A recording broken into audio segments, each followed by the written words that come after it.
Abbottabad election को हम बड़ा कीनली वॉच करते थे। उसकी रीज़न ये थी कि आपकी तरफ से अपडेट्स गायब बगाए हमें मिलती रही।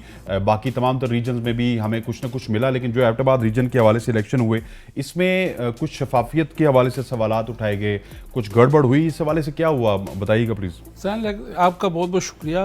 शफाफियत इतना शफाफ कि शायद पानी भी उसके सामने जो है ना वो गंदा नज़र आना शुरू हो जाए। ये पाकिस्तान की क्रिकेट की तारीख का सबसे बदनुमा, सबसे बदबूदार और सबसे गंदा इलेक्शन हुआ है, क्योंकि इसके अंदर जो ज़का अशरफ रजीम है उसने और सो कॉल्ड जो मतलब एक डमी किस्म का इलेक्शन कमिश्नर है उसने वो दजियाँ इस कानून की उड़ाई हैं कि मुझे शर्म आती है कि किस मुंह से ये कहेंगे कि हमने 2014 का आइन बहाल किया है, और किस शर्म से ये कहेंगे, किस मुंह से ये कहेंगे कि जी हमने साफ़ और शफाफ इलेक्शन करवाए। यही वो लोग थे जब सेठी साहब थे तो कहते थे कि रीजन्स के मामलात और क्लब्स के हालात, यकीन करें इन्होंने सबको ऐसा जो है ना वो सबक सिखाना शुरू कर दिया कि लोगों को क्रिकेट से नफरत होनी शुरू हो गई है। तो डिटेल जैसे आप मुझे कहेंगे मैं शुरू कर दूंगा, बट मुझे अफसोस के साथ कहना पड़ रहा है कि इतनी हटदर्मी के चोर डाकू, सर्टिफाइड चोर और डाकुओं को क्रिकेट पे मुसल्लत किया है, जिनका माजी में ट्रैक रिकॉर्ड मौजूद है कि उन्होंने क्लब के बच्चों के पैसे खाए हैं।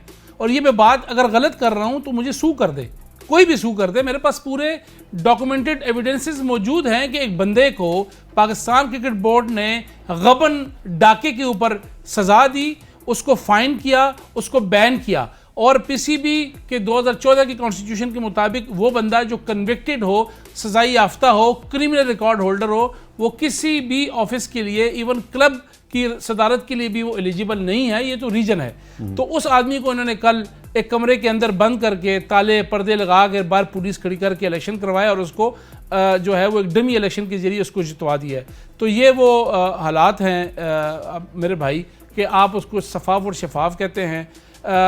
इसके साथ थोड़ा सा अगर मैं आपको डिटेल बताऊं कि ये इलेक्शन, आपको पता है कि ये बड़ा इम्पोर्टेंट इलेक्शन था। इससे पहले नजीम सेठी साहब के दौर में इलेक्शन होते होते जो है वो उस वक्त के जो सर्टिफाइड चोरों के जो सरबराह हैं एहसान हक मज़ारी साहब, जिन्होंने सारी रजीम के पीछे, साजिश के पीछे एक में बहुत बड़ा नाम था सबसे पीछे, और कुछ हमारे 2 नंबर किस्म के जर्नलिस्ट भी उनके साथ मौजूद थे जो जर्नलिस्टों के नाम पे दबा हैं।